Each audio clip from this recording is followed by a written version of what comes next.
On September 7, 2016, a man walked onto a stage in San Francisco, held up a phone, and told the world that removing a port that had worked without failure for 60 years required courage. The audience laughed because they thought it was a joke. It was not a joke. It was a carefully prepared word chosen by a marketing team that had spent months anticipating the reaction to what was about to happen, and decided that the only way to reframe an act of deliberate subtraction as a form of progress was to assign it a virtue.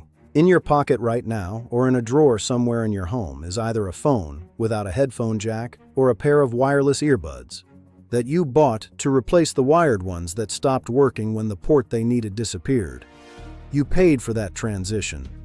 Every person who upgraded paid for it, and the company that asked you to pay for it had already calculated to within a reasonable margin exactly how much that transition would be worth, before the word courage left anyone's mouth. This is the story of the most profitable act of deliberate product removal in the history of consumer electronics. The 3.5mm headphone jack is one of the oldest surviving connector standards in daily use. Its direct ancestor is the quarter-inch jack developed in 1878 for telephone switchboard operators connecting calls by physically plugging cables into panels. The operator reached for a cable, pushed the plug into the socket. The circuit was completed. A voice traveled through copper wire to another voice somewhere in the building or the city. That geometry. A cylindrical shaft with a rounded tip making electrical contact through physical insertion, survived intact for the next 140 years through every technological revolution that made everything around it unrecognizable. The 3.5mm version arrived in 1964, scaled down from the original quarter-inch size to fit inside the transistor radios that teenagers were carrying in their shirt pockets. Sony needed a connector small enough for a portable device, and the engineering solution was simply a miniaturized version of the thing that had been working in professional audio since the 1950s. From 1964 onward, the 3.5mm jack became the most universally adopted audio connector in history. It worked in every car, every stereo, every laptop, every phone, from every manufacturer in every country, regardless of whether those manufacturers agreed on anything else about how their devices should function.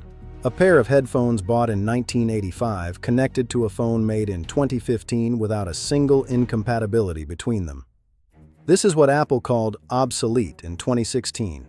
A 60-year standard with zero interoperability failures and a working install base of billions of devices worldwide. Phil Schiller was the Apple executive who delivered the Courage line on stage, and he followed it immediately with 3 justifications for why the jack had to go. The port was old technology. The space it occupied inside the device could be used for more important components, and wireless audio had advanced to the point where a physical connection was no longer necessary for quality listening. Every one of these justifications contained enough truth to be repeatable in conversation and enough omission to be functionally misleading. The port was old in the way that the wheel is old. Age does not constitute obsolescence in an engineering context. A connector that continues performing its function without failure for 6 decades is not old, it is proven. The space argument was real but small. Teardown analysis of the iPhone 7 by iFixit found that the physical space, freed by removing the headphone jack, was largely occupied by a second speaker and structural components rather than battery capacity or processing improvements. The wireless audio argument was the most technically contested. Bluetooth audio in 2016 used codecs that compressed audio data during transmission.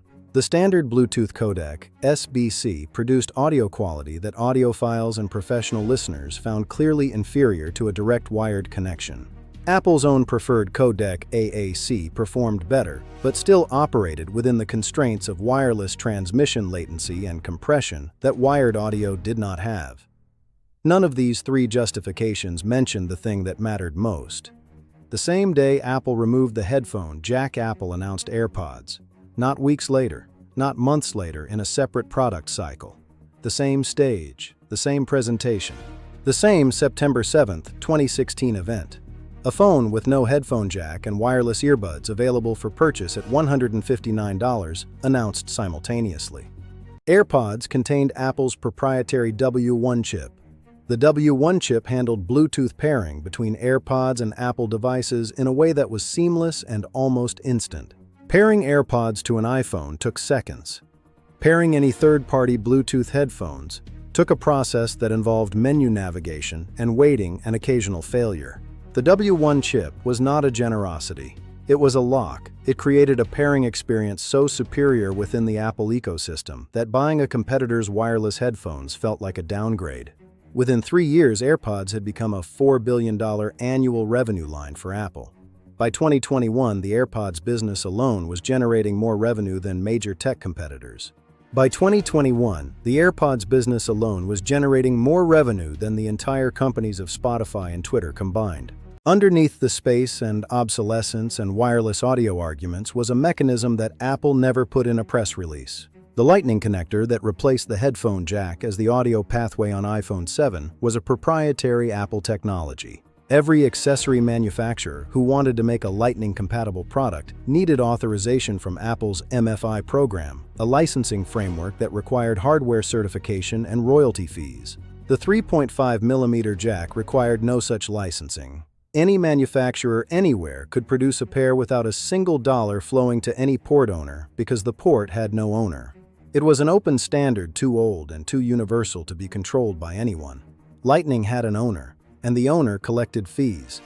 Google removed the headphone jack from the Pixel 2 in 2017. Samsung held out longer than most Android manufacturers. They ran advertisements through 2017 and 2018 mocking Apple's decision. A Samsung ad showed an iPhone user asking where the headphone jack was, with the implication that Samsung's retention was an advantage. Samsung removed the headphone jack from the Galaxy Note 10 in 2019. The pattern across every major smartphone manufacturer followed the same sequence. Public skepticism toward Apple's decision. Competitive positioning around jack retention as a feature. Quiet removal of the jack within 2 to 3 product generations. The reason every manufacturer followed is the same reason Apple led.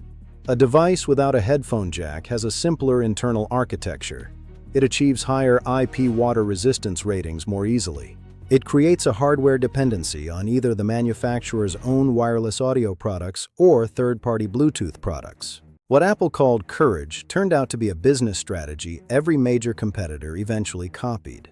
Strategies that require courage are not usually copied within 3 years. Strategies that generate $4 billion in revenue are: if you use wireless earbuds, you bought them to replace a wired experience that was working. The connection simply no longer exists on the device you carry. This disconnection cost everyone who upgraded something. The 3.5mm jack worked for 60 years. The physics have not changed. What changed was the financial incentive of the companies selling you the device. Courage was the word they chose. The word they did not choose was profitable. But the revenue report said it plainly enough that you did not need anyone to tell you which word was doing the actual work.